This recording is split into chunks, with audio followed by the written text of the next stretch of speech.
Estado estudiando los sellos y veo que hay muchas personas aquí en esta noche que no han estado durante el transcurso de toda la semana. Así que quisiera repasar brevemente lo que hemos estudiado para traernos hasta el lugar a donde vamos a estudiar esta noche. Si recuerdan, el sábado en la noche pasado estudiamos en cuanto a cómo interpretar los símbolos, porque en los sellos tenemos muchos símbolos, y si no sabemos cómo interpretar esos símbolos, no vamos a poder entender los sellos. La siguiente noche, el domingo en la noche, estudiamos la estructura general del libro de Apocalipsis, para que pudiéramos darnos cuenta a dónde ubicar específicamente los sellos. Y nos dimos cuenta que los sellos hay que ubicarlos dentro del marco de la historia de la iglesia cristiana, desde los días apostólicos hasta la segunda venida de Jesús. Luego el lunes en la noche estudiamos en cuanto a la visión introductoria. Analizamos esa gloriosa escena de Apocalipsis 4 y 5. Y nos dimos cuenta que esa escena pinta al Señor Jesucristo como habiendo ascendido al cielo.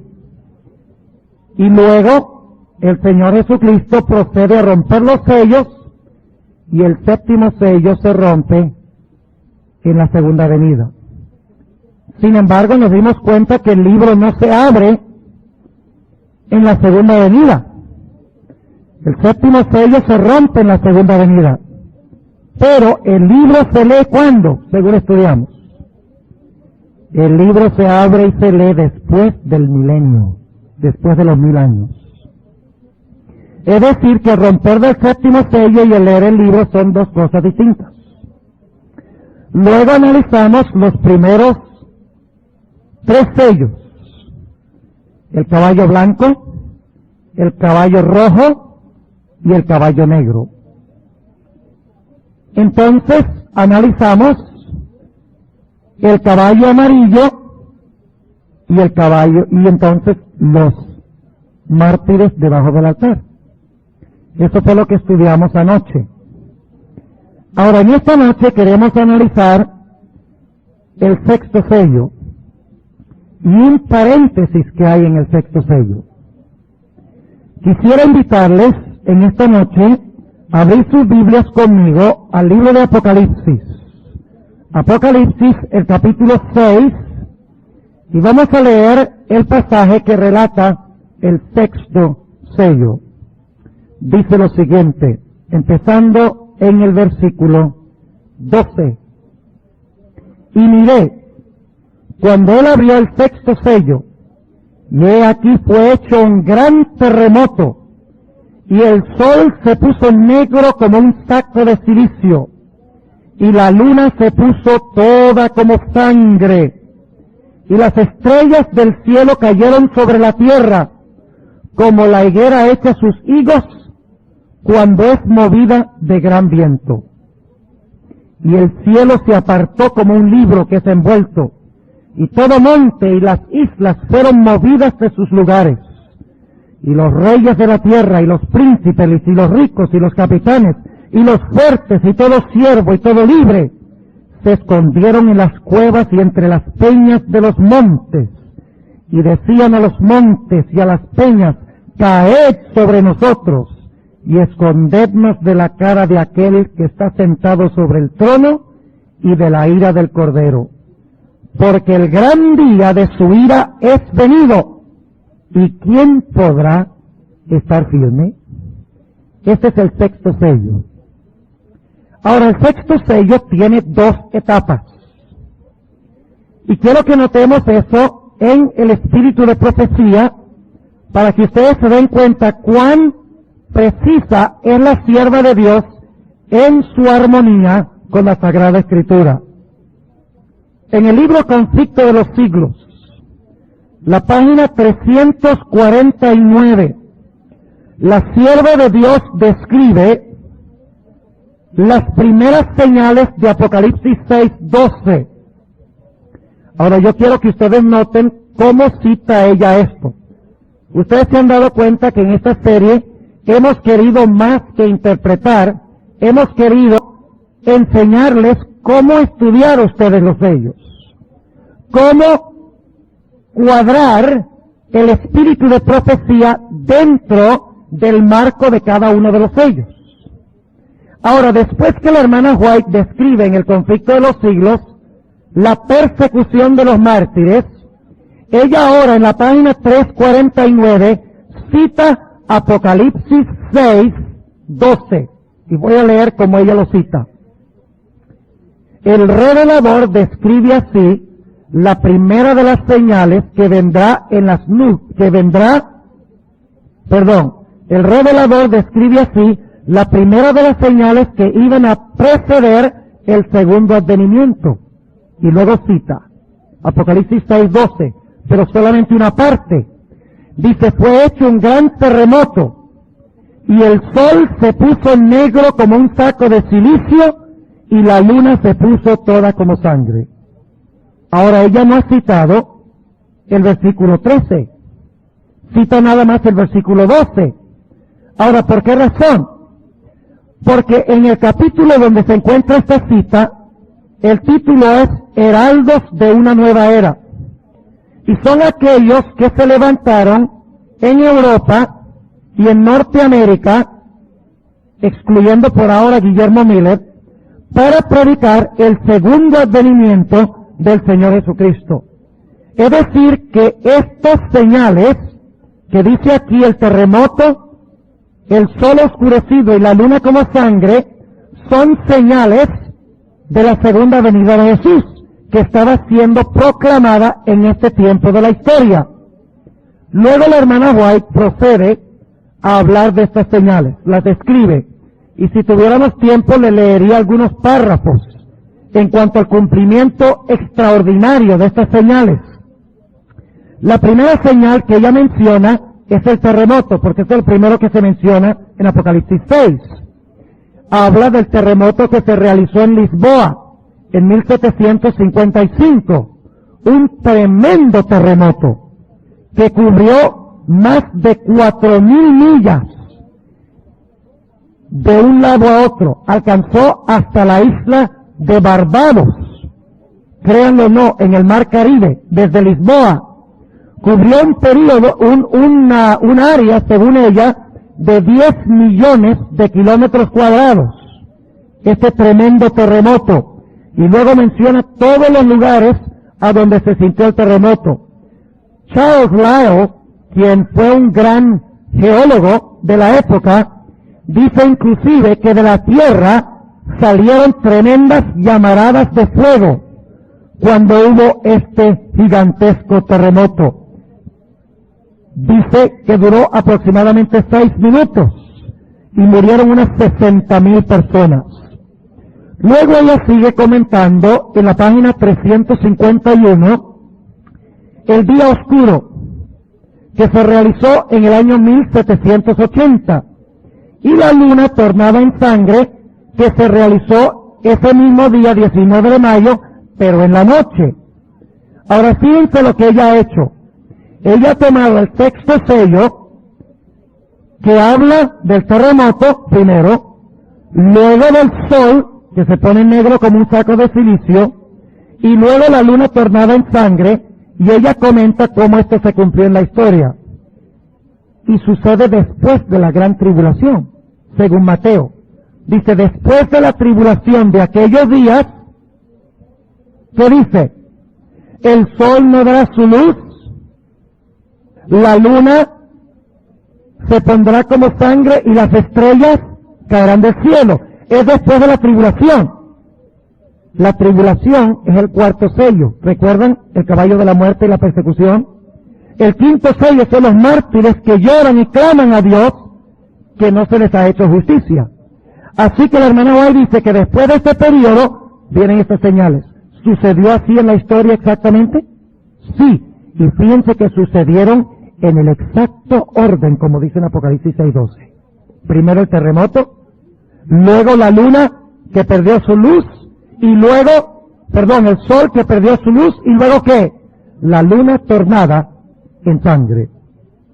Ahora, ella no comenta la caída de las estrellas todavía. Ella comenta la caída de las estrellas en la página 381. Fíjense. Y lo hace en otro capítulo.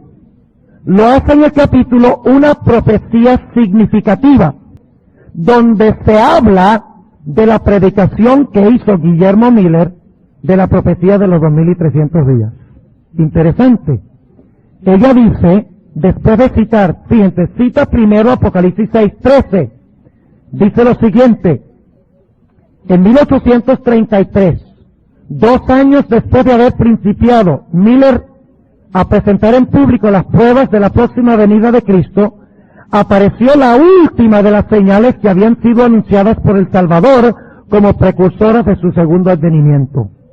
Jesús había dicho, las estrellas caerán del cielo, Mateo 24:29.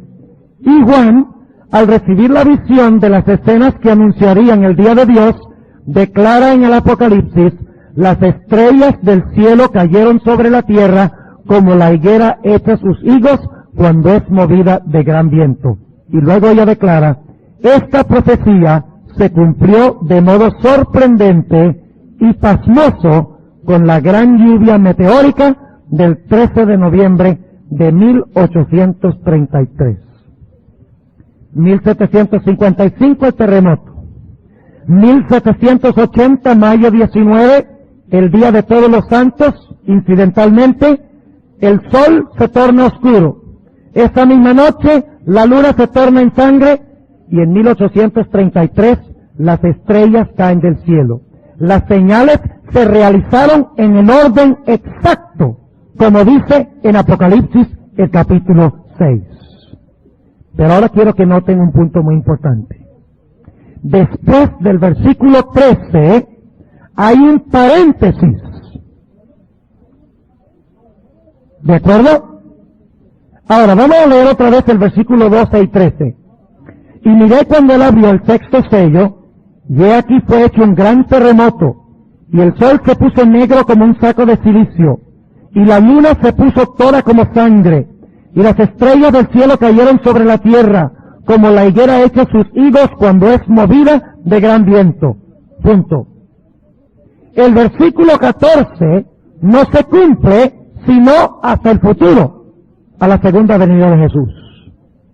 Ahora, ¿qué es este paréntesis entre el versículo 13 y el versículo 14 hasta el versículo 17? ¿Qué sucede durante ese paréntesis? La respuesta la tiene el conflicto de los siglos. Después que la sierva de Dios declara que estas señales se realizaron, las señales del versículo 12 y las señales del versículo 13, entonces procede en los capítulos del conflicto de los siglos a describir el juicio investigador. Ahora ustedes recuerdan en el quinto sello cuántas etapas habían. Habían 2. ¿Cuál es la primera etapa? Los mártires que murieron ¿cuándo? Durante la Edad Media. Ahora, se les dijo que ellos iban a recibir vestiduras blancas ¿cuándo? Cuando empezara ¿qué? El juicio. ¿Y en qué fecha empezó el juicio? En 1844. Y las señales estas, lo que hicieron fue anunciar que pronto se iba a iniciar ¿qué cosa? Pronto se iba a iniciar el juicio. Pero en el quinto sello también se habla de otro grupo de mártires. El grupo de mártires que van a morir en el tiempo de angustia previo, poco antes de regresar el Señor Jesucristo. Ahora surge la pregunta, ¿a dónde en el conflicto de los siglos encuentra uno el cumplimiento final y el sellamiento final de esas personas que pasarán por la crisis final? Vamos a buscar la página 671. Recuerdan que anoche vimos en Daniel 8:14 el inicio del juicio y Daniel 12:1 que vimos la conclusión del juicio. Es decir que el sellamiento tiene 2 fases. El inicio en 1844 y la terminación ¿cuándo? al final del tiempo de gracia. Ahora fíjense lo que dice la página 671 del Conflicto de los Siglos. Dice la sierva del Señor: cuando termine el mensaje del tercer ángel, la misericordia divina no intercederá más por los habitantes culpables de la tierra. El pueblo de Dios habrá cumplido su obra, habrá recibido la lluvia tardía, el refrigerio de la presencia del Señor, y estará preparado para la hora de prueba que le espera. Los ángeles se apuran y van y vienen de acá para allá en el cielo. Ahora escuchen, un ángel que regresa de la tierra anuncia que su obra está terminada. ¿Cuál obra? Sigue diciendo: el mundo ha sido sometido a la prueba final, y todos los que han resultado fieles a los preceptos divinos han recibido el sello del Dios vivo. ¿Qué hay entonces entre 1844 y el cierre de la puerta de la gracia? ¿Qué es lo que hay entre el medio? El sellamiento. ¿Verdad? Ahora sigue diciendo: entonces Jesús dejará de interceder en el santuario celestial, levantará sus manos y con gran voz dirá: hecho es. Ahora permítanme mencionarles algo muy importante. Hay personas que enseñan, y teólogos que enseñan, de que Dios primero va a sellar a los 144,000, y que luego entonces los 144,000 van a ganar la gran muchedumbre, y luego cuando hayan ganado la gran muchedumbre se va a cerrar la puerta de la gracia. Eso no es lo que enseña el Espíritu de Profecía. El Espíritu de Profecía es explícito que el último acto de Cristo antes del cierre de la puerta de la gracia es el sellamiento del último ser humano que está del lado de Dios. Lo dice aquí. Dice: el mundo ha sido sometido a la prueba final, y todos los que han resultado fieles a los preceptos divinos han recibido el sello del Dios vivo. Entonces Jesús dejará de interceder en el santuario. Déjenme preguntarles, ¿primero viene el sellamiento, luego se gana otra muchedumbre y luego se cierra la puerta, según esta cita? Absolutamente no. Ahora permítanme leerles una cita del libro Primeros Escritos, también muy interesante. Página 279, página 279. Noten lo que dice la sierva del Señor en cuanto a este asunto, 279. El título del capítulo es la terminación del mensaje, del tercer mensaje. Dice lo siguiente: se me señaló la época en que terminaría el mensaje del tercer ángel.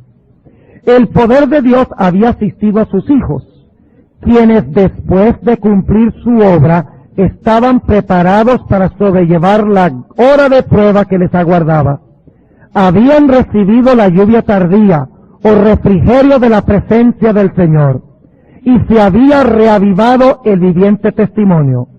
Por todas partes había cundido la postrera gran amonestación, agitando y enfureciendo a los moradores de la tierra que no habían querido recibir el mensaje. Vi ángeles que iban y venían de uno a otro lado del cielo. Un ángel con tintero de escribano en la cintura regresó de la tierra y comunicó a Jesús que había cumplido su encargo, quedando sellados y numerados los santos. Fíjense. Vi entonces que Jesús, quien había estado oficiando ante el arca de los 10 mandamientos, dejó caer el incensario y alzando las manos exclamó en alta voz: consumado es. Déjenme preguntarles, primero se sella un grupo, luego ellos salen y predican el fuerte clamor, y luego entonces se sella el otro grupo, y luego entonces se cierra la puerta de la gracia, según esta cita. Absolutamente no. Ahora, algunos toman la escena de Ezequiel, escuchen bien, y lo que estoy diciendo es como un paréntesis en nuestro análisis de Apocalipsis 6, porque lo considero de mucha importancia. Quiero que noten que muchos dicen que Ezequiel 9 enseña que la iglesia adventista será juzgada primero. porque dice allí, y comenzad en mi santuario. Pero hermanos y hermanas, déjenme decirles algo. El santuario de Dios en la tierra, o el templo de Dios en la tierra, no es solo la iglesia adventista. Son todos los que profesan el nombre de Jesús. Y cuando dice que el juicio comienza en la casa de Dios, la sierva de Dios dice en el conflicto de los siglos, y también en primeros escritos que vamos a leer en un momento, que todos los que han profesado el nombre del Señor Jesucristo serán juzgados por Dios primero. Es decir, cualquiera que ha reclamado el nombre de Cristo es considerado en el juicio previo a la segunda venida de Jesús. Ahora, permítanme leerles una cita que usa Ezequiel el capítulo 9. Vamos a buscar el conflicto de los siglos, puede ser que algunos lo tengan, la página 714, para ver si el libro de Ezequiel dice, cuando dice comenzar desde mi santuario, está diciendo que empieza entonces con los adventistas y después empieza con los mundanos. Después empieza con los mundanos o con los que no son adventistas. Noten lo que dice la sierva de Dios en el conflicto de los siglos, la página 714. Dice lo siguiente: la marca de la redención ha sido puesta sobre los que gimen y se angustian a causa de todas las abominaciones que se hacen. ¿De dónde viene esa cita? De Ezequiel 9. Luego dice, ahora sale el ángel de la muerte, representado en la visión de Ezequiel por los hombres armados con instrumentos de destrucción a quienes se les manda, al anciano, al joven y a la doncella, y a los niños y a las mujeres, matadlos hasta exterminarlos, mas no os lleguéis a ninguno en quien esté la marca, y comenzad desde mi santuario. Dice el profeta, comenzaron pues por los ancianos que estaban delante de la casa. ¿Quiénes son esos ancianos? ¿Los adventistas, los pastores adventistas solo, que fueron infieles? No. Noten lo que dice la sierva del Señor en la explicación. Dice, la obra de destrucción empieza entre los que profesaron ser guardianes espirituales del pueblo. Los falsos centinelas caen los primeros. Dice, de nadie se tendrá piedad y ninguno escapará. Hombres, mujeres, doncellas y niños perecerán juntos. ¿Quiénes son los que son castigados según esta cita? Empieza entre los que profesaron ser ¿qué? Guardianes espirituales. ¿Son solamente los pastores adventistas los que pretenden ser guardianes espirituales del pueblo? No. Y además de eso, la sierva de Dios, en la página anterior, dice lo siguiente: los hombres ven que fueron engañados, se acusan unos a otros de haberse arrastrado mutuamente a la destrucción, pero todos concuerdan para abrumar a los ministros con la más amarga condenación. ¿Cuáles ministros? Los pastores infieles profetizaron cosas lisonjeras, indujeron a sus oyentes a menospreciar la ley de Dios y a perseguir a los que querían santificarla. Ahora, en su desesperación, estos maestros confiesan ante el mundo su obra de engaño. ¿Quiénes son los falsos centinelas y los falsos ministros? Según la sierva de Dios. ¿Qué significa comenzar desde mi santuario? ¿Significa que la destrucción va a comenzar solo con los adventistas? ¿Significa que el sellamiento se va a hacer de los adventistas primero, luego van a salir a ganar la gran muchedumbre y entonces luego va a venir el sellamiento de la gran muchedumbre y entonces se cierra la puerta de la gracia? Eso no es lo que dice la sierva de Dios. Ahora volvamos un momentico al sexto sello. Hemos visto lo siguiente en nuestro análisis. El versículo 12 y 13, según el conflicto de los siglos, se cumple en 1755, 1780, 1833, y luego la hermana White habla del inicio del juicio investigador. La cita que acabé de leer del conflicto de los siglos, página 671, habla de la terminación del mensaje de Dios y de la conclusión del juicio investigador. Ahora, ¿dónde esperarían ustedes conseguir lo que falta de Apocalipsis 6? ¿A dónde esperarían conseguirlo? No. ¿A dónde esperarían conseguir el versículo 14? Y el cielo se apartó como un libro que es envuelto en la venida de Cristo. Es decir, que entre las primeras señales del versículo 12 y 13 y el versículo 14 hay un ¿qué? Un paréntesis. ¿Qué es lo que pasa en el paréntesis? El juicio primero de los que murieron como mártires en la Edad Media, y en segundo lugar, ¿quiénes? El juicio de los mártires que mueren al final de la historia, terminando con el sellamiento de ¿quiénes? De los vivos, que es el último acto. Ahora fíjense que la hermana White, después de hablar del juicio de los vivos, ahora entonces ella sí cita el versículo 14. Pero quiero que noten dónde lo cita. En la página 699 y 700 del Conflicto de los Siglos. ¿Saben cómo se titula el capítulo? La liberación del pueblo de Dios. Noten lo que dice. El Rey de Reyes desciende en la nube, envuelto en llamas de fuego. El cielo se recoge como un libro que se enrolla. ¿De dónde viene eso? Del versículo 14. La tierra tiembla ante su presencia, y todo monte y toda isla se mueven de sus lugares. Vendrá nuestro Dios y no callará. Fuego consumirá delante de él, y en derredor suyo habrá tempestad grande. Convocará a los cielos de arriba y a la tierra para juzgar a su pueblo. Y ahora noten de dónde cita la hermana White.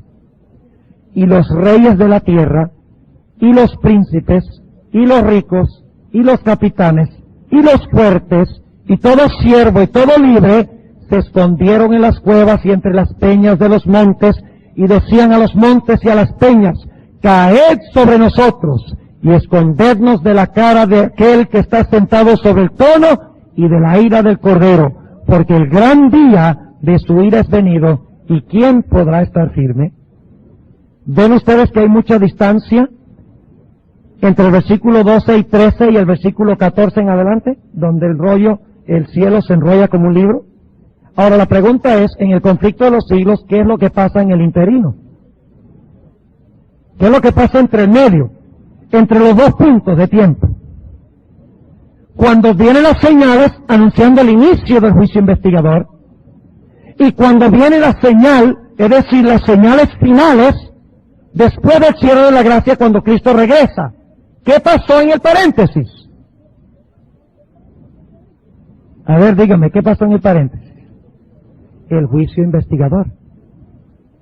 Es decir, las primeras señales anunciaron el inicio del juicio a través de Guillermo Miller. En ese contexto lo coloca la hermana White. Y la última referencia viene en relación con la segunda venida de Jesús. Es decir, en el medio se encuentra el sellamiento. Y ese es el paréntesis de Apocalipsis 7. Ahora, algunas personas dicen que estas señales en los cielos se van a repetir. Por ejemplo, que el sol se va a oscurecer, la luna se va a tornar en sangre, las estrellas del cielo van a caer de nuevo, que como Cristo no vino después de las señales en 1755 y en 1780 y 1833, entonces esas señales tienen que repetirse de nuevo. Pero la Biblia no enseña eso. La gente cita el libro de Joel, pero el problema es que no leen el libro de Joel con cuidado. Vamos a notar lo que dice el libro de Joel. Las señales en relación con la segunda venida de Jesús son diferentes que las señales que anunciaron el inicio del juicio investigador. Noten lo que dice en el libro de Joel, el capítulo 2 y el versículo 10. Y está hablando de la segunda venida de Jesús aquí. Fíjense lo que declara. Delante de él temblará, ¿qué cosa? La tierra. Se estremecerán los cielos. El sol y la luna se oscurecerán. ¿Es igual eso que Apocalipsis 6? ¿Cuál es la diferencia? El sol se oscurece, pero en Apocalipsis 6, ¿qué pasa con la luna? Se pone como sangre, pero ¿qué pasa con la luna aquí? Se oscurece. Y note lo que sigue diciendo. Y las estrellas retraerán su resplandor. ¿Qué hacen las estrellas en Apocalipsis 6? Se ve muy bien su resplandor, ¿verdad? Pero aquí dice que retraen su resplandor. Es decir, que las señales del libro de Joel no es una repetición de las señales de Apocalipsis 6 en los cielos. Son señales diferentes. Y noten también lo que dice el capítulo 3 de Joel. El versículo 15 repite lo mismo. Dice, el sol y la luna se oscurecerán y las estrellas retraerán su resplandor. Y Jehová bramará desde Sión y dará su voz desde Jerusalén. Y temblarán los cielos y la tierra, mas Jehová será esperanza de su pueblo y la fortaleza de los hijos de Israel. Ahora, vamos a entrar a estudiar la última parte del sexto sello, el sellamiento de los que están vivos cuando el Señor Jesucristo regresa en poder y gloria. Vamos otra vez a Apocalipsis el capítulo 6, y recuerden que hay dos etapas con un paréntesis en el medio. Las dos etapas son 1755, 1780, 1833. Esa es la primera etapa, anunciando el inicio del juicio. La segunda etapa es cuando se cumple el versículo 14 en adelante, que viene después que se ha juzgado el resto de los mártires que faltan por morir y se han sellado. ¿A quiénes? A los 144,000 que estarán vivos cuando Cristo regrese. Ahora queremos estudiar ese paréntesis. Vamos a leer el capítulo 6 y el versículo, empezando en el versículo 14 de nuevo. Y el cielo se apartó como un libro que es envuelto, y todo monte y las islas fueron movidas de sus lugares, y los reyes de la tierra y los príncipes y los ricos y los capitanes y los fuertes y todo siervo y todo libre se escondieron en las cuevas y entre las peñas de los montes, y decían a los montes y a las peñas, caed sobre nosotros y escondednos de la cara de aquel que está sentado sobre el trono y de la ira del Cordero, porque el gran día de su ira es venido, y ¿quién podrá estar firme? Ahora permítanme preguntarles, ¿qué evento están describiendo estos versículos? Ya lo leímos en el conflicto de los siglos, la segunda venida de Cristo. Ahora noten que el capítulo 6 termina con una pregunta.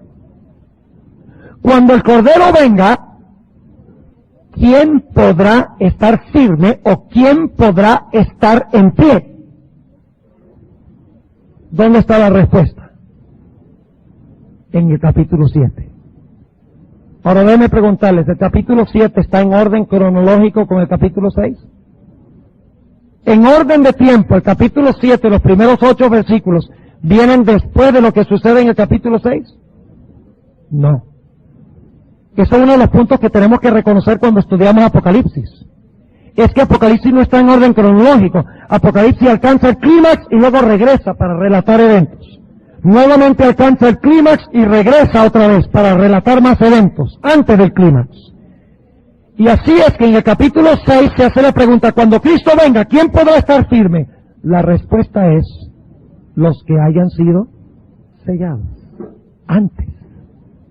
Ahora queremos en esta noche hablar de los 144,000. Y el tiempo está volando rapidísimo. Y es un tema largo, pero vamos a ver hasta dónde podemos alcanzar.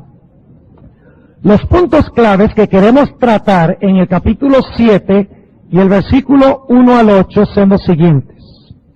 ¿Quiénes son los 144,000 y en qué periodo de la historia viven? Pregunta número 2. ¿El número 144,000 es literal o es simbólico? Ya dijeron simbólico. Entonces ya ese punto no hay que cubrirlo. Punto número 3. ¿Estará la hermana Elena G. de White entre los 144,000? No, bueno, no tenemos que cubrir eso tampoco, qué bueno. Número 4. ¿Qué ¿cuáles fuentes bíblicas tenemos para estudiar el tema de los 144,000? ¿De dónde estudiamos este tema? ¿Solo Apocalipsis 14? ¿Solo Apocalipsis 7? ¿O hay otros pasajes? Yo voy a compartir con ustedes esos pasajes. No los vamos a leer, pero se los voy a mencionar. Porque muchos van a conseguir el cassette. Voy a mencionar muchas referencias y versículos, etcétera, para que luego ustedes consigan el cassette y lo estudien con más amplitud. Ahora, pregunta número 5. ¿Qué quiere decir el libro de Apocalipsis cuando declara que los 144,000 son vírgenes? ¿Y por qué son vírgenes masculinos y no femeninos? Porque escuchen bien, uniformemente en la Biblia, la iglesia de Cristo se presenta como una mujer virgen. Esta es la única vez en toda la Biblia donde se presenta la iglesia de Cristo como hombres vírgenes. ¿Por qué? Bueno, y finalmente queremos repasar las características del carácter de los 144,000. Hablemos en primer lugar de las fuentes para estudiar los 144,000. El número 144,000 se menciona solo en 2 lugares. El número en sí. El concepto está en muchas partes, pero el número se menciona solo en 2 sitios. Apocalipsis 7, 1 al 8 y Apocalipsis 14, 1 al 5. Son las únicas 2 veces que se da el número. Pero en Apocalipsis 15, 2 al 4 sabemos que está hablando de los 144,000, porque repite muchas de las características que menciona Apocalipsis 14, 1 al 5 y Apocalipsis 7, 1 al 8. Así que aunque en Apocalipsis 15, 2 al 4 no se menciona el número, sabemos que está hablando de los 144,000. Otro pasaje que sabemos que está hablando de los 144,000 es Apocalipsis 19, 1 al 10. No hay duda. Y voy a tratar de compartir con ustedes algunas razones por las cuales estoy convencido de que esa gran multitud de Apocalipsis 19, 1 al 10, que canta alabanzas al Cordero, son los 144,000, el mismo grupo, porque las características de los 144,000 en el capítulo 7 de Apocalipsis son casi idénticas a lo que tenemos en el capítulo 19. Ahora, ¿qué otras fuentes bíblicas tenemos? Tienen que estudiar el Salmo 15. Y ustedes dicen, ¿los salmos también? ¿Cómo comienza el Salmo 15? Nada más para ilustrar. Tenemos que buscar referencias en las Escrituras fuera del número. Si usted va a una concordancia y nada más buscan el número 144,000, van a encontrar solamente los 2 lugares. Pero si ustedes buscan otros conceptos, por ejemplo, el hecho de que están parados en el monte de Sión, el hecho de que siguen al Cordero donde quiera que va, y buscan las otras características, van a conseguir muchos otros pasajes afines. Ahora, noten lo que dice el Salmo 15, lindo Salmo, Salmo 15. Fíjense lo que declara para que ustedes se den cuenta que está hablando del mismo grupo. Jehová, ¿quién habitará en tu tabernáculo? ¿A dónde sirven los 144,000? En el templo. ¿Quién residirá en el monte de tu santidad? ¿Cuál es el monte de la santidad de Dios? El monte Sión. ¿Dónde están parados los 144,000? ¿A dónde les sirven?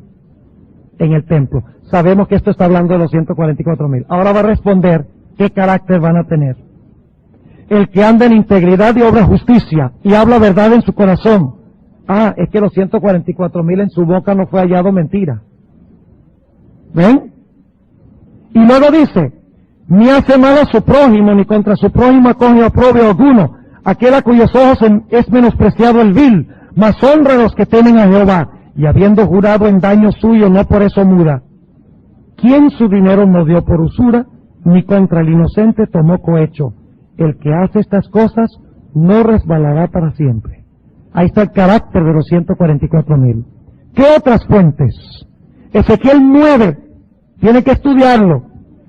Son los que claman y gimen por las abominaciones que se hacen en la tierra. Isaías 33, 12 al 16. Otro pasaje que tienen ustedes que estudiar, porque hace la misma pregunta. ¿Quién habitará en el monte de la santidad de Dios?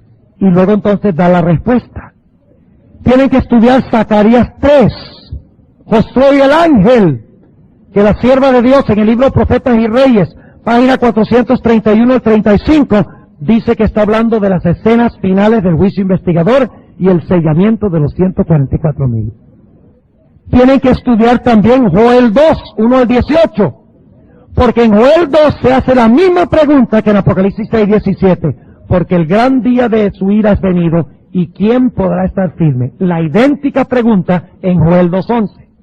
Así que hay que estudiar lo que viene antes y lo que viene después. Deben estudiar también Malaquías 3, 1 al 5, y Éxodo 14 y 15. Ahora fíjense, si nosotros estudiáramos todos estos pasajes, tendrían que de verdad traerse la almohada, porque no terminaríamos esta noche. Pero les estoy dando las referencias para que ustedes las examinen a la luz del tema de los 144,000. Ahora vamos a contestar otra pregunta.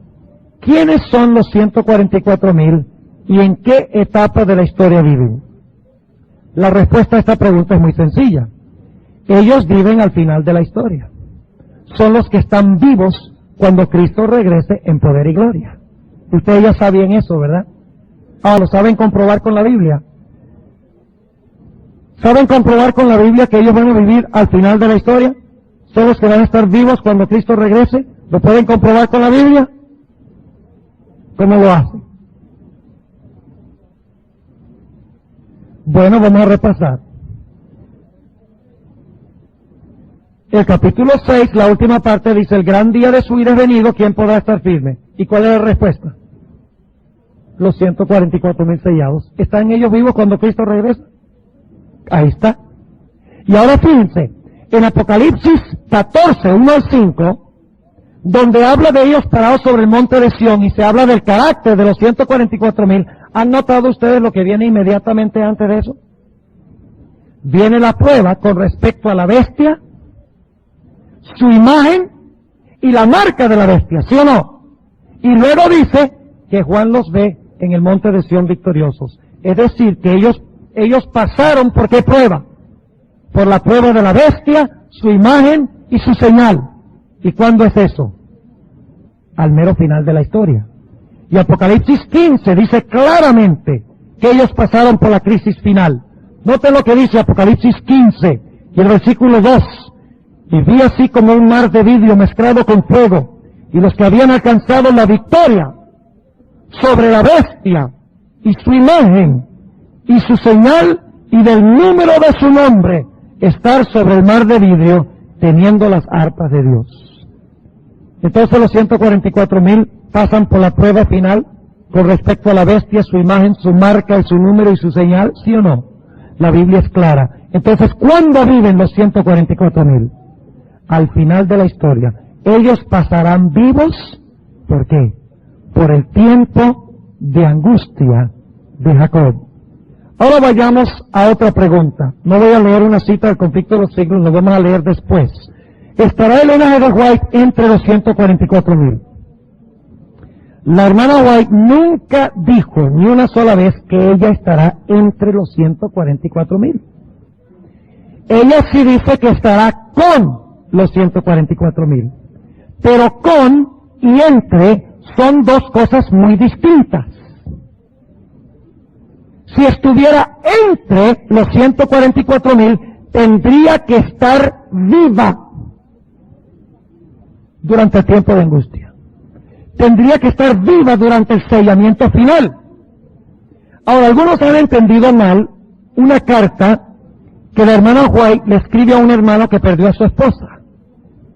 Y se encuentra en Mensajes Selectos, tomo 2, páginas 300 y 301. Dice ella allí, confortando a este hermano, estimado hermano, casi no sé qué decirle. La noticia de la muerte de su esposa fue abrumadora para mí. Casi no pude creerla. Y ahora a duras penas puedo admitirla. Dios me dio una visión el último sábado de noche y se la voy a referir. Vi que ella estaba sellada. Ay, ay, ay, estaba sellada. ¿Qué hacemos con eso? ¿Cuántas etapas tiene el sellamiento? ¿Cuántas? Déjame preguntarle, ¿los mártires fueron sellados? ¿Recibieron su manto blanco, sí o no? Pero hay otro sello al final. Hay un paréntesis en el sexto sello, ¿sí o no? Y en el paréntesis comienza con el juicio investigador y termina cuando termina el juicio investigador, según estudiamos, ¿sí o no? Entonces, ¿tiene sentido de que ella está sellada? Claro que sí. Dice, vi que ella estaba sellada, que se levantaría y se pondría en pie sobre la tierra y estaría con los 144,000. Estaría como con los 144,000. Déjenme decirles, hay una diferencia entre decir entre y con. ¿Qué significa entre? Significa incluido en el grupo. ¿Qué significa con? Durante esta semana yo estoy con ustedes, pero yo estoy entre el pueblo adventista en amarillo, porque yo soy de allá. ¿Entienden? Ahora, ¿en qué sentido separará la hermana White y esta otra hermana con los 144,000? No vamos a estudiar la resurrección especial, pues no vamos a tener tiempo, pero la hermana White y todos los que murieron en el mensaje del tercer ángel, y esto se puede comprobar bíblicamente, estarán con los 144,000 presenciando toda la segunda venida de Cristo desde el principio hasta el fin. Pero los demás muertos que no murieron en el mensaje del tercer ángel, ellos solo van a despertar ya cuando Cristo llegó. Ellos no van a ver toda la segunda venida de Jesús. Ahora, los que estuvieron en la reunión saben que yo hablé con lujo de detalle en cuanto a la resurrección especial. Allí sí tratamos el tema muy abarcantemente, y los que estuvieron, pues seguramente han escuchado los cassettes o estuvieron allí. Todavía los pueden conseguir con el hermano Juan Suárez. No vamos a tocar la resurrección especial, pero nada más les voy a mencionar que el conflicto de los siglos, páginas 695 y 96, habla de este grupo. Ellos resucitan cuando se ve esa nube como del tamaño de la mitad de un puño humano. Y luego dice la sierva de Dios que esa mano se va moviendo desde el lugar santísimo hacia el oriente. Por varios días se mueve. Los que murieron antes de 1844 todavía no han despertado.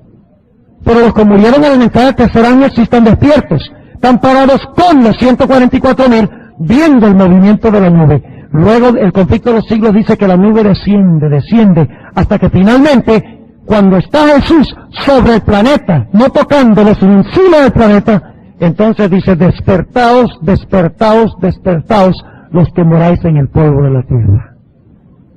Es decir, que los que mueren en el mensaje del tercer ángel son bienaventurados porque presenciarán las escenas finales del tiempo de angustia de Jacob y verán la venida de Jesús de comienzo a fin.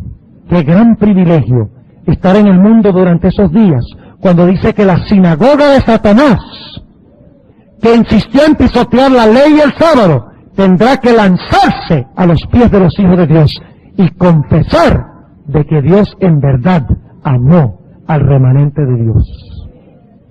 Ahora vamos a hablar de si el número es literal o simbólico. Esa es una pregunta que siempre surge. ¿Es literal el número o es simbólico? Yo quiero decirles personalmente que creo que es simbólico. Y quiero compartir con ustedes las razones por las cuales yo no tengo duda de que es simbólico. Número 1. El libro de Apocalipsis habla en lenguaje simbólico. En Apocalipsis 14 y Apocalipsis 7 tenemos símbolos.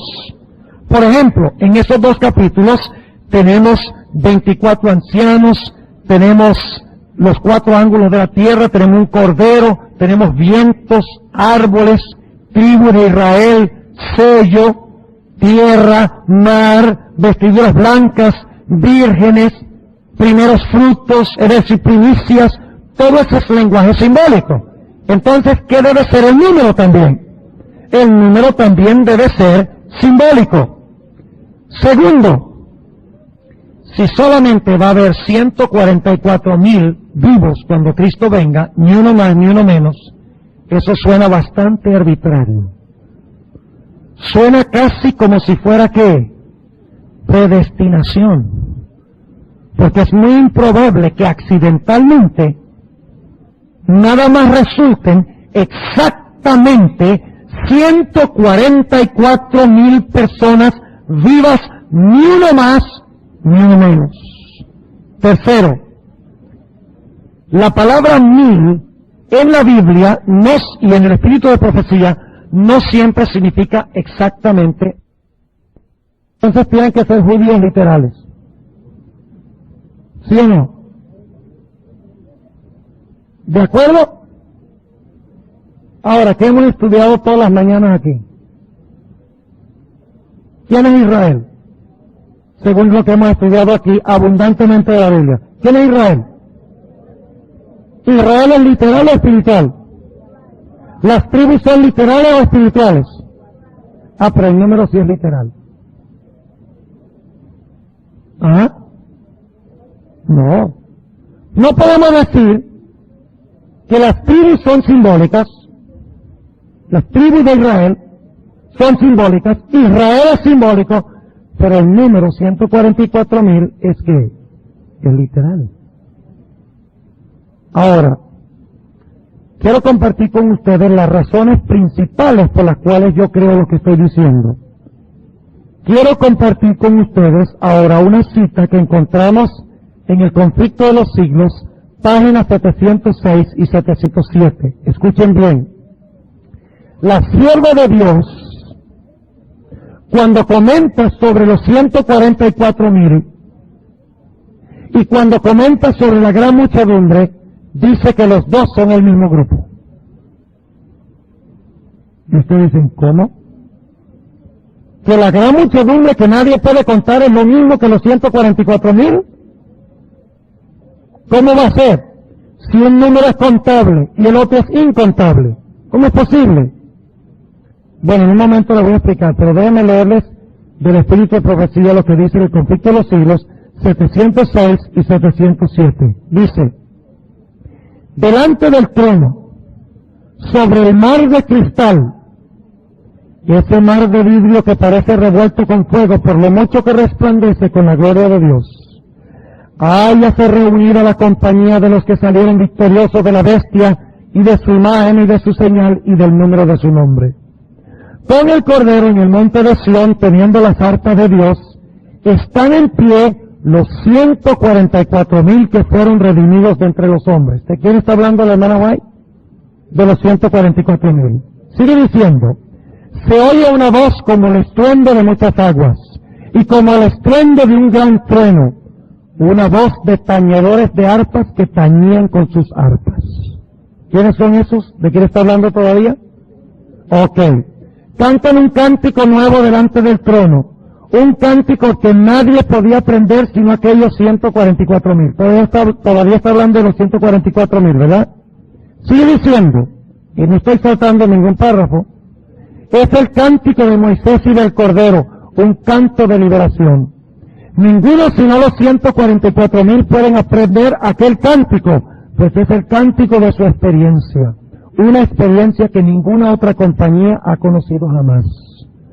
Son estos los que siguen al Cordero por donde quiera que fuere. ¿De quién está hablando todavía la hermana White? Ok, está bien. Citando Apocalipsis 15. Y luego dice, habiendo sido trasladados de la tierra de entre los vivos. Ahí está claro. Son contados por primicias para Dios y para el Cordero. ¿De quién está hablando todavía? Ahora escuchen el siguiente párrafo. Estos son, ¿cuáles son? Estos son los que han venido de grande tribulación. ¿De dónde es esa cita? Esa cita en Apocalipsis está hablando de la gran muchedumbre, no de los 144,000. Escuchen, estos son los que han salido de gran tribulación. Han pasado por el tiempo de angustia, cual nunca ha sido desde que ha habido nación. Han sentido la angustia del tiempo de la aflicción de Jacob. Han estado sin intercesor durante el derramamiento final de los juicios de Dios. ¿Qué es la gran tribulación? ¿Cómo lo define la hermana White? Lo define como el tiempo de angustia, la angustia del tiempo de la aflicción de Jacob. Han estado sin intercesor durante el derramamiento final de los juicios de Dios. Los que salieron de grande tribulación han pasado por el tiempo de angustia final, ¿sí o no? Ahora sigue diciendo, pero han sido librados, pues han lavado sus ropas y las han blanqueado en la sangre del Cordero. ¿De cuál grupo es esta cita? De la gran muchedumbre. Pero está hablando de los 144,000 todavía, porque pasan vivos por el tiempo de angustia. Sigue diciendo, ahora va a citar Apocalipsis 14, otra vez, que habla de los 144,000. Dice, en sus bocas no ha sido hallado engaño. Están sin mácula delante de Dios. Y ahora vuelve a citar un versículo que habla de la gran muchedumbre. Dice, por esto están delante del trono de Dios y le sirven día y noche en su templo. Y el que está sentado sobre el trono tenderá su pabellón sobre ellos. ¿Qué está haciendo la sierva de Dios? Está usando intercambiablemente, ¿qué cosa? Los 144,000 y la gran muchedumbre. Sigue diciendo, han visto la tierra asolada con hambre y pestilencia. Al sol que tenía el poder de quemar a los hombres con un intenso calor. ¿Qué plaga es esa? La cuarta. Y ellos mismos han soportado padecimientos, hambre y sed. Pero luego cita otra vez, en cuanto a la gran muchedumbre, pero no tendrán más hambre ni sed, y el sol no caerá sobre ellos ni ningún otro calor, porque el Cordero que está en medio del trono los pastoreará. ¿Qué hacen los 144,000? Siguen al Cordero por donde quiera que va, siguen al pastor por donde quiera que va. Aquí dice que la gran muchedumbre es la que hace eso, porque el Cordero que está en medio del trono los pastoreará y los guiará a fuentes vivas de aguas, y Dios limpiará toda lágrima de los ojos de ellos. Para nuestros pioneros, el número 144,000 parecía un número demasiado grande para alcanzar, porque eran un manojito, unos pocos centenares. Para nosotros que vivimos en un mundo de 5,000 millones de habitantes, el mundo parece increíblemente pequeño. Y muchas personas dicen, ni para qué luchar para estar en ese grupo, si son nada más 144,000. Pero la sierva de Dios dice que habrá mucho más que 144,000, porque los 144,000 son la gran muchedumbre que nadie podía contar. Ahora ustedes dicen, ¿cómo es posible que un número sea contable e incontable? Dios le dijo a Abraham, sal y cuenta las estrellas si puedes. ¿Sí le dijo eso? ¿Podría Abraham contar las estrellas? Pero yo les pregunto, ¿puede Dios contarlas? Salmo 147, 4 y 5 dice, Él cuenta el número de las estrellas, a todas llama por sus nombres. Es decir, que la gran muchedumbre es incontable desde la perspectiva de ¿quién? Del hombre. El número 144,000 indica de que son israelitas, ¿qué? Espirituales de Dios. Es un número espiritual. Si Dios hubiera puesto 12, entonces la gente hubiera dicho, eso es literal. Pero Dios intensifica el número para indicar de que es un número mucho mayor que un número literal. Ahora noten otro detalle interesante. ¿Quiénes son los únicos que entrarán al templo según la sierva del Señor? ¿Quiénes? Primeros Escritos, página 19. Dice ella, en la página 19 de Primeros Escritos, cuando íbamos a entrar en el santo templo, Jesús alzó su melodiosa voz y dijo, únicamente los 144,000 entran en este lugar. ¿Quiénes son los únicos que entran en el templo? Pero ahora fíjense lo que dice Apocalipsis 7, en cuanto a la gran muchedumbre. Dice en el capítulo 7 y el versículo 15, por esto están delante del trono de Dios y le sirven día y noche en su templo. Ahora déjenme preguntarles, ¿el número puede ser literal si es lo mismo que la gran muchedumbre que nadie podía contar?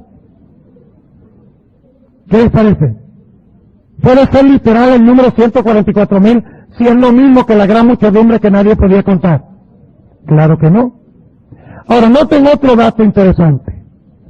La sierva de Dios dice, en Primeros Escritos, página 16, dice que los 144,000 se pararon sobre el mar de vidrio en un cuadrado perfecto.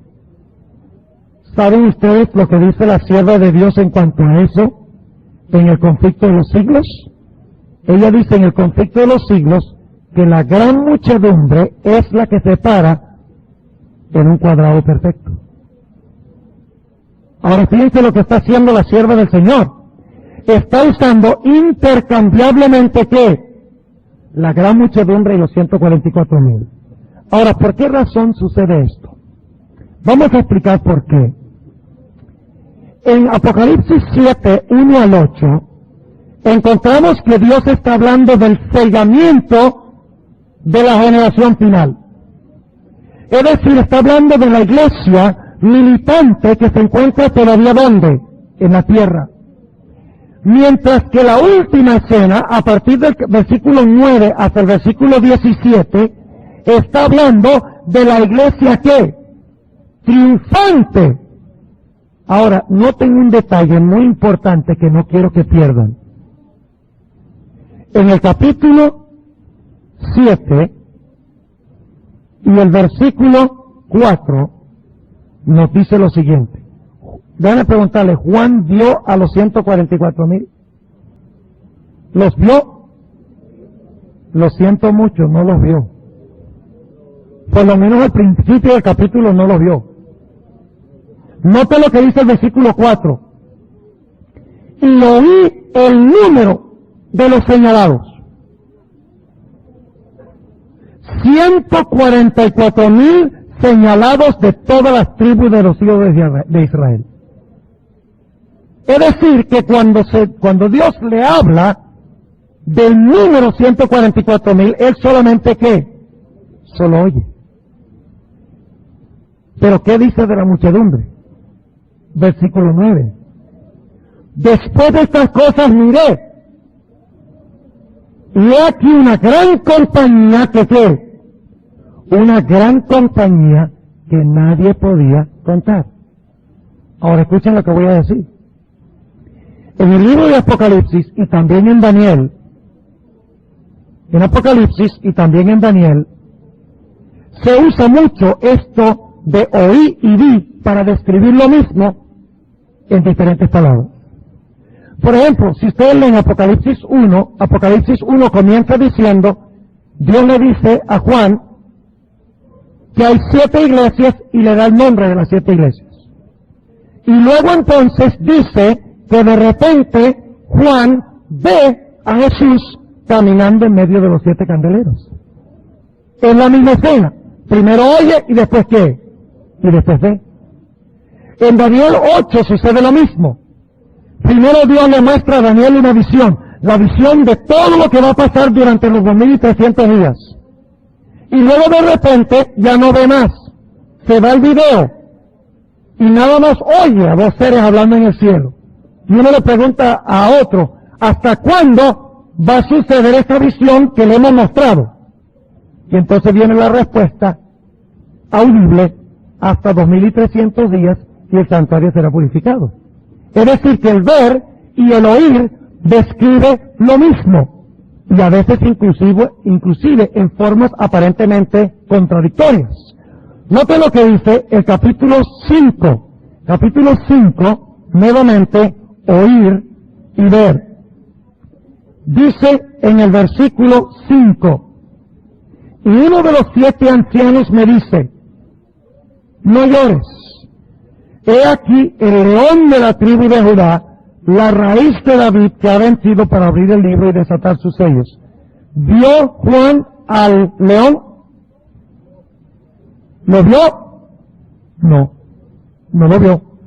Dice que ¿qué? El anciano le dijo, ¿pero qué ve Juan cuando ve? Versículo 6, y miré,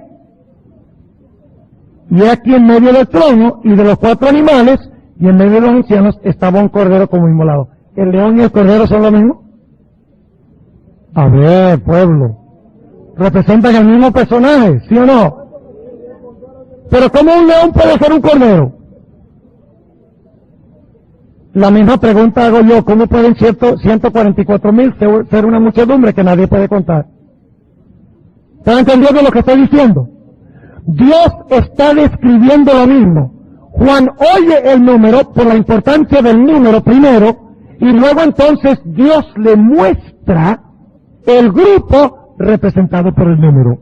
Ahora, permítame ampliar un poquito más este punto para que ustedes puedan entender mejor. Noten lo que dice Apocalipsis 7 y el versículo 1 al 8. Noten los detalles. 7, 1 al 8. Y hubiera sido bueno tener la pizarra, pero no lo tenemos, así que vamos a imaginárnoslo en nuestra mente. Dice en el capítulo 7, 1, y después de estas cosas que vi. Ahora vamos al versículo 9. Y después de estas cosas, miré. Después de estas cosas vi. Después de estas cosas que miré. Y noten lo que dice el versículo 4. Y oí el número de los señalados. Él ve los 4 ángeles, ¿verdad? Él ve otro ángel que desciende con el sello, pero él ve a los 144,000. No, él oye el número y luego ve una gran compañía que nadie puede contar. Ahora fíjense lo que dice otra vez el versículo 4. Y oí, ¿qué cosa? El número. Ahora vamos abajo. Vamos al versículo 9. Dice, y miré una compañía que nadie podía, ¿qué? Contar. Fíjense, oí el número. Vi una compañía que nadie podía contar. Ahora vamos a notar otro detalle más. Dice en el versículo 4, 144,000 señalados de qué? De todas las tribus de los hijos de Israel. Ahora, ¿eso es literal o simbólico, las tribus de Israel? Es simbólico porque fíjense la explicación cuando habla de la gran muchedumbre. Dice, después de esta cosa miré una gran compañía la cual nadie podía contar. ¿Y de dónde eran ellos? De todas las gentes y linajes y pueblos y lenguas. Es decir, ¿qué es Israel según Apocalipsis? Es gente de todo el mundo. Ahora fíjense lo que sigue diciendo. En el capítulo 7 dice que están señalados en los primeros versículos. Pero cuando habla de la gran muchedumbre, dice que están ¿qué? Vestidos de ropas blancas. Es decir, que el sellamiento significa estar ¿qué? Significa estar vestido de la justicia de Jesús. Y en el capítulo 7, los primeros versículos, ¿qué están haciendo los ángeles con los vientos? ¿Qué representan los vientos? Representan, cuando se sueltan los vientos, ¿viene qué cosa? ¿Cuándo es que se sueltan los vientos finalmente? ¿Hasta cuándo los ángeles detienen los vientos? Hasta que se cierra la puerta de la gracia. ¿Y luego qué pasa cuando cierra la puerta de la gracia? Se sueltan. ¿Y viene qué cosa? La gran tribulación. ¿Correcto? Ahora déjenme preguntarles. ¿La gran muchedumbre pasa por la gran tribulación? Ahora fíjense lo que tenemos. En el 7, 1 al 8 son sellados. Luego se sueltan los vientos. Pasan por la tribulación y en la última parte del capítulo han salido de la grande tribulación y están en el cielo. Es decir, que el capítulo 7, 1 al 8, describe la iglesia todavía en la tierra militante, mientras que la última parte del capítulo describe a la iglesia como la iglesia triunfante. Exactamente. ¿Entienden lo que estamos diciendo? Ahora vayamos al capítulo 19. Rápidamente al capítulo 19, para que ustedes se den cuenta que el capítulo 19 habla de una gran muchedumbre que nadie puede contar también, y es paralelo a la gran muchedumbre del capítulo 7, pero la descripción es de la de los mismos 144,000. Fíjense lo que dice el capítulo 19, y vamos a leer, que dicho sea de paso, también aquí tenemos el patrón oí y vi. Dense cuenta, versículo 1. Después de estas cosas oí una gran voz de gran compañía. ¿Es la misma gran compañía? Sí, solo que ahora oiga la gran compañía. En el cielo que decía, aleluya, salvación y honra y gloria y potencia al Señor Dios nuestro, porque sus juicios son verdaderos y justos, porque Él que ha juzgado a la grande ramera, que ha corrompido la tierra con su fornicación y ha vengado la sangre de sus siervos de la mano de ella. Ahora entonces yo pregunto, ¿tenemos una gran compañía? ¿Sí o no? ¿Pasaron por la gran tribulación? Claro que sí. ¿Vivieron en el tiempo de la ramera? ¿Qué tiempo es ese? ¿Ese no es el tiempo de la bestia, su imagen, su señal y su número? ¿Sí o no? Claro que sí. Ahora noten lo que dice el versículo 3. Y otra vez dijeron, aleluya, y su humo sube para siempre jamás. Y los 24 ancianos y los 4 animales se postraron en tierra y adoraron a Dios que estaba sentado sobre el trono diciendo, amén, aleluya. Y salió una voz del trono. ¿Hay un trono en el capítulo 19? ¿En el capítulo 7 también? Los que están en el capítulo 7 salieron de la gran tribulación con respecto a la bestia y su imagen. Capítulo 19 también. ¿Están los 24 ancianos y los seres vivientes en los dos contextos? ¿Hay palabras de adoración, las mismas palabras en los dos contextos? ¡Claro que sí! Versículo 5, le salió una voz del trono que decía, load a nuestro Dios todos sus siervos, y los que le teméis, así pequeños como grandes. Y oí como la voz de una grande compañía, y como el ruido de muchas aguas, y como la voz de grandes truenos que decía, aleluya, porque reinó el Señor nuestro Dios Todopoderoso. Gocémonos y alegrémonos, y démosle gloria, porque son venidas, ¿qué cosa? Las bodas del Cordero, y su esposa se ha aparejado. ¿Cuál es la esposa del Cordero? ¿Toda la iglesia? ¿Ah? Los que son fieles. ¿Los mártires son parte de la esposa final de Cristo?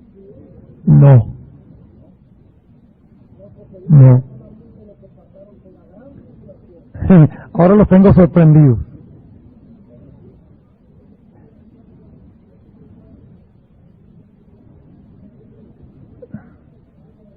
Sí, pero ellos son los últimos, es que tú no estuviste anoche. Son los últimos mártires que están en otro grupo, los del capítulo 20. Ahora voy a leer una cita dentro de un momento, no se preocupen. Porque son venidas las bodas del Cordero. ¿Con quién se va a casar Cristo? ¿Con cuál iglesia? ¿Con una iglesia que tiene mancha y arruga? Ah, fíjense. Porque son venidas las bodas del Cordero y su esposa se ha aparejado. Y le fue dado que se vista de lino fino, limpio y brillante, porque el lino fino son las justificaciones de los santos. Y él me dice, escribe, bienaventurados los que son llamados, y mejor la palabra allí es mejor invitados, convidados. Bienaventurados los que son convidados a la cena del Cordero. Y él me dijo, estas palabras de Dios son verdaderas. Y yo me eché a sus pies para adorarle. Y él me dijo, mira que no lo hagas. Yo soy siervo contigo y con tus hermanos que tienen el testimonio de Jesús. Adora a Dios, porque el testimonio de Jesús es el espíritu de profecía. Ahora, ¿cuándo es que la esposa de Cristo alcanzará el grado que se menciona aquí? Voy a leer del Conflicto de los Siglos, un versículo que hemos leído muchas veces, la página 478, donde la sierva de Dios dice lo siguiente: cuando esta obra, es decir, la obra del juicio investigador en el contexto, haya quedado consumada, los discípulos de Cristo estarán listos para su venida. Entonces la ofrenda de Judá y de Jerusalén será grata a Jehová, como en los días de la antigüedad y como en los años de remotos tiempos. Entonces, la iglesia que nuestro Señor recibirá para sí será una iglesia gloriosa, no teniendo mancha, ni arruga, ni cosa semejante. ¿Cuál es la esposa final del Cordero? Los 144,000. De eso está hablando Apocalipsis 19, 1 a 10. ¿Se ha preparado la esposa, sí o no? Pues que Cristo se va a casar con una esposa muerta. ¿Ah? ¿Van a estar vivos? Algunos dicen que Cristo se casa con la Nueva Jerusalén. ¿Ustedes creen que se va a casar con una ciudad nada más con calles y paredes? No, Él se casa con una ciudad llena de su ¿qué? De su esposa, de gente. No se va a casar con una ciudad vacía. Se casa con su Jerusalén terrenal, que está sin mancha, ni arruga, ni cosa semejante, y luego entonces los lleva a la Jerusalén literal, según hemos estado estudiando durante esta semana, cuando hablamos de Israel en la profecía. Ahora fíjense qué interesante. Escuchen lo que voy a decir.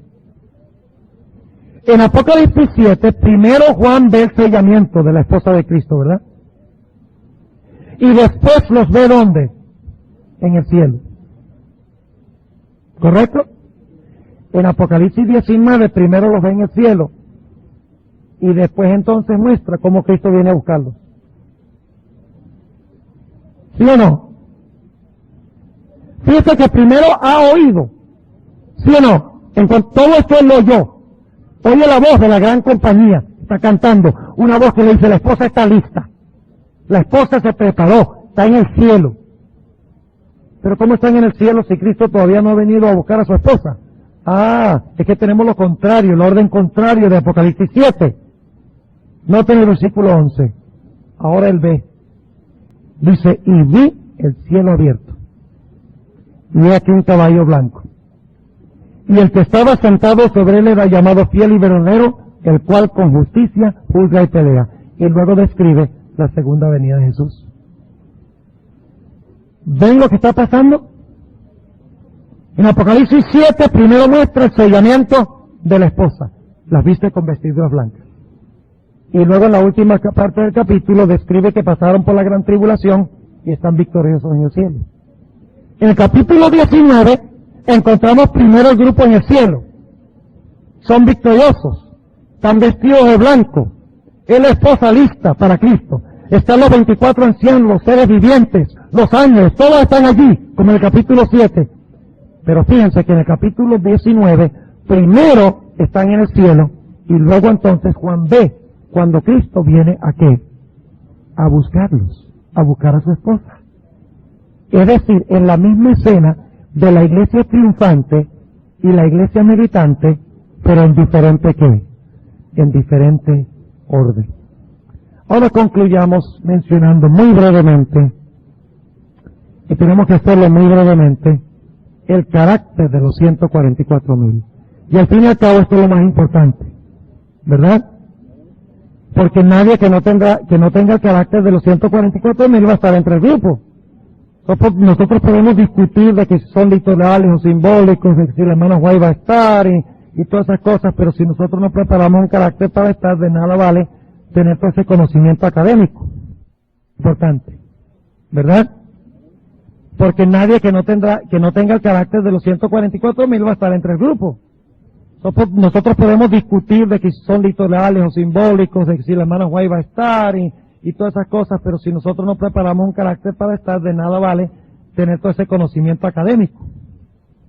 ¿Verdad? Noten las características.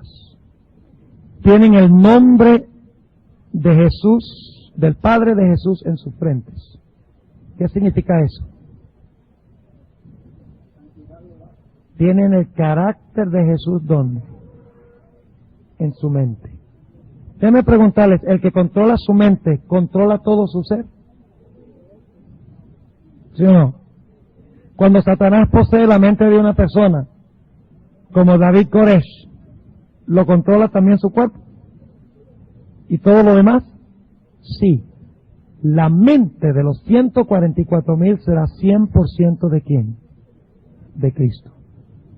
Segundo, cantan un cántico nuevo de Moisés y del Cordero, y hablamos una tarde en cuanto a eso, el paralelo entre las dos historias. Nadie puede aprender ese cántico sino los 144,000. No es que los demás no lo entiendan, sí lo van a entender, las palabras, pero no lo van a poder cantar igual. ¿Han oído de los Negro Spirituals? ¿Sabe lo que son Negro Spirituals? Himnos que crearon la gente de color en los Estados Unidos cuando eran esclavos. Yo he escuchado cuartetos de blancos y cuartetos de negros cantar spirituals, y los blancos no pueden cantar como los negros. Porque es el cántico de su ¿qué? De su experiencia. Una experiencia por la cual no ha pasado nadie, sino ese grupo. Número 3, tienen el sello de Dios. ¿Qué es el sello de Dios? Mañana en la mañana ese va a ser el tema, el sello de Dios. El sello de Dios es la observancia del sábado como señal externa de una relación interna con Jesús. Guardarán el sábado aún enfrentándose a la muerte por amor a Jesús. Número 4, fueron redimidos de la tierra. Ustedes pueden leer esto en Apocalipsis 14 y 15 y también Apocalipsis 7. ¿Fueron pecadores? Si fueron redimidos, ¿qué fueron? Pecadores. ¿Pero qué pasó con ellos? Fueron justificados y fueron ¿qué? Santificados, plenamente redimidos por Cristo. Ninguna excusa para pecar. Ninguna. Porque esta generación final también vivieron en la tierra y fueron redimidos del pecado. Número 5, son vírgenes.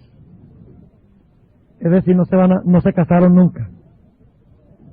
¿Ustedes creen que eso es literal? La mayoría de nosotros quedamos descartados entonces. ¿Por qué son vírgenes masculinos?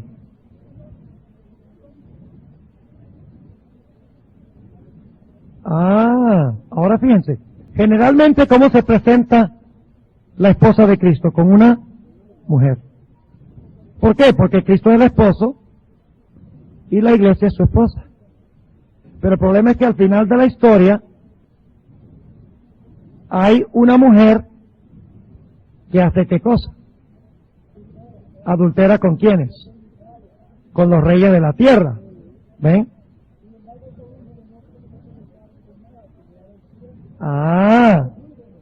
Ahora, si se usara una mujer, no tendría mucha lógica decir que la esposa de Cristo no se mezcló con mujeres. ¿Verdad? Porque eso sería una aberración. Así que Juan, inspirado por Dios, tiene que usar el símbolo de hombres, masculino, para enfatizar de que ellos no se mezclaron con la ramera y sus hijas. Es decir, se mantuvieron firmes sin doblegar la rodilla a la bestia, su imagen, y no recibieron su marca, ni su número, ni se doblegaron ante ese poder. 6. Siguen al Cordero por donde quiera que va. ¿Cómo les parece? ¿Hubo alguien antes en la historia que hizo eso? Enoc. Enoc caminó con el Cordero en la tierra y Cristo finalmente le dijo, ya tú no tienes nada que hacer allá, vente para acá. Seguimos caminando aquí. Eso es lo que dice la sierva de Dios. Eso es lo que va a pasar con los 144,000. Se habrán desprendido tan completamente del mundo que Jesús va a decir, ustedes no tienen nada que hacer allá. Vénganse para acá. Sigamos caminando en la eternidad. Pero la sierva de Dios dice que si nosotros queremos caminar con el Cordero allá, tenemos primero que caminar con Él aquí. Eso, hay varias citas aquí, no la voy a leer. Próxima cita. Son primicias. ¿Qué es eso de primicias? Los judíos, cuando iban a recoger la cosecha, marcaban los frutos más grandes y jugosos para dedicárselos al Señor primero. Estos son los frutos más jugosos de Dios, porque sus caracteres se maduraron plenamente, reflejaron perfectamente el carácter de Jesús. Son trofeos de Dios ante el mundo, porque ganaron la victoria total sobre el mundo, sobre el diablo, sobre la carne, sobre el pecado. Próxima característica: no se halla mentira en su boca. La palabra griega es la palabra pseudos, de donde sacamos la expresión pseudo profeta. Es decir, que si usted dice mentiritas blancas, no puede estar en ese grupo. Si hacemos trampa en la declaración de renta y le robamos al gobierno, no podemos estar en ese grupo. Si le robamos tiempo a Dios para hacer cosas indebidas, no podemos estar en ese grupo. No sea yo engaño o mentira en su boca. Número 9. Son sin mancha delante del trono de Dios. Sin mancha ni arruga, ni cosa semejante, a través del poder de Jesús. 10. Ganaron la victoria sobre la bestia, su imagen y su marca. Tuvieron que pararse aún a riesgo de su propia vida. 11. Vivieron durante el periodo de las últimas plagas y durante el tiempo de la tribulación, pero no fluctuaron. Número 12. Salieron de toda nación, tribu, lengua y pueblo. No son judíos literales entonces, son judíos espirituales. Número 13. Tienen palmas en sus manos. Y ese es el festival de tabernáculos. Así que el sellamiento debe ser el día de expiación, porque después del día de expiación la gran muchedumbre tiene palmas. La fiesta de tabernáculos que venía después del día de expiación. Y finalmente, sirven a Dios en su templo día y noche. El único grupo en la historia que tendrá este privilegio. Quiero leer una cita final para terminar. Tenemos que desarrollar un carácter que pasará victoriosamente durante este periodo de la tribulación. Fíjense lo que dice la sierva de Dios. Tremenda cita. Ahora, ¿cuándo? Ahora, mientras que nuestro gran sumo sacerdote está haciendo propiciación por nosotros, debemos tratar de llegar a la perfección en Cristo. Nuestro Salvador no pudo ser inducido a ceder a la tentación, ni siquiera en pensamiento. Jesús no cedió a la tentación ni en qué, ni en pensamiento. Satanás encuentra en los corazones humanos algún asidero en que hacerse firme. Es tal vez algún deseo pecaminoso que se acaricia, por medio del cual la tentación se fortalece. Pero Cristo declaró al hablar de sí mismo: viene el príncipe de este mundo, mas no tiene nada en mí. Satanás no pudo encontrar nada en el Hijo de Dios que le permitiese ganar la victoria. Cristo guardó los mandamientos de su Padre y no hubo en él ningún pecado de que Satanás pudiese sacar ventaja. Y ahora escuchen, esta es la condición en que deben encontrarse los que han de poder subsistir en el tiempo de angustia. ni aún en qué, en pensamiento. La mente del hombre tiene que estar cautiva. ¿A quién? A Jesús.